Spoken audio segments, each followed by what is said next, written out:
There are many unique aspects to building a ship for the StarCore battle format, so let me go over some easy tips with you here. The good news is we only operate in creative mode, as opposed to spending hours gathering resources and hours more building a ship in survival gameplay. We can throw something together, fight with it, iterate on our engineering, and go again. Battle points and mass limits are the parameters we have in order to maintain some semblance of balance between different builds.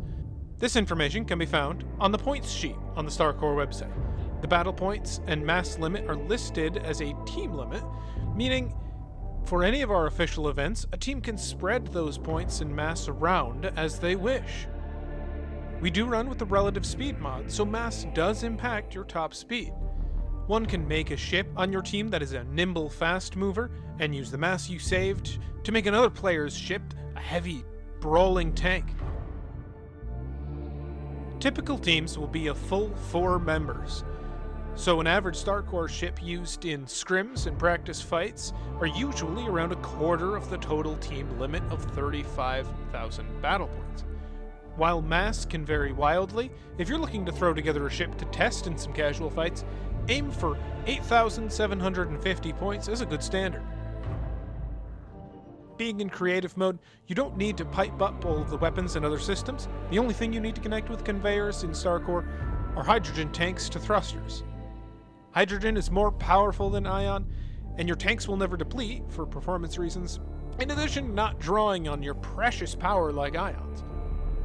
To compensate, we've given ions a durability buff in StarCore.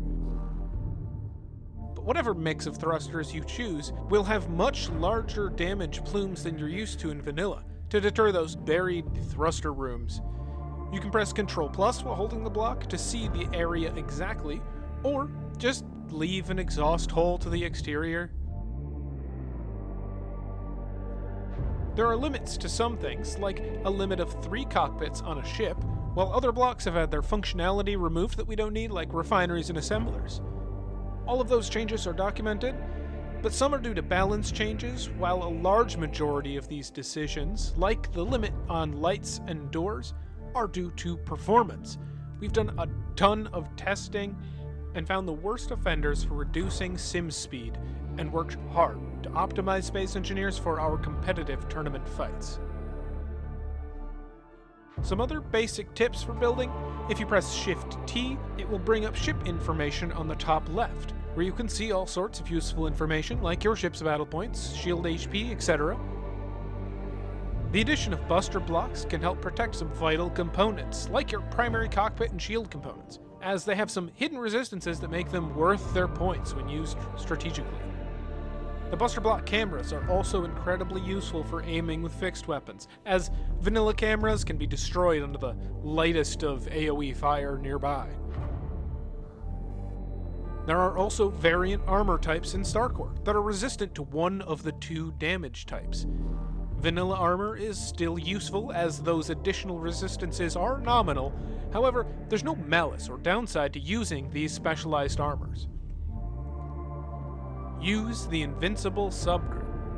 For some reason, Space Engineers multiplayer will behave strangely if a grid has no subgrids. For your own sake, tuck the subgrid somewhere safe. It will just improve your connection and allow you to actually steer your ship. Some players even tuck an extra couple random rotors onto their grid for redundancy. Until Keen is hopefully ever able to identify and solve this issue, one free, very high health rotor is our best solution. The most exciting and important part of building your combat ship, of course, is picking out your loadout of weaponry. We try hard to make sure every weapon is balanced and fills a particular role. There's no easy answer to the question we get from a lot of new folks: what is the best gun? To know for sure what you like and work well with, you'll just have to try them out yourself. The information on weapons, like their range, power requirements, whether they deal kinetic or energy damage, etc., is all available on the points sheet, and the full DACA dossier contains way more specific information about damage numbers.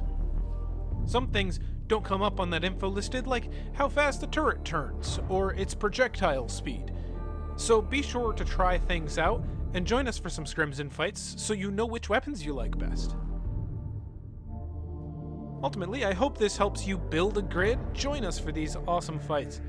I can't wait for more people to join in and participate in StarCore. We have a lot of fun here, and I hope you all will as well. Thank you so much for watching.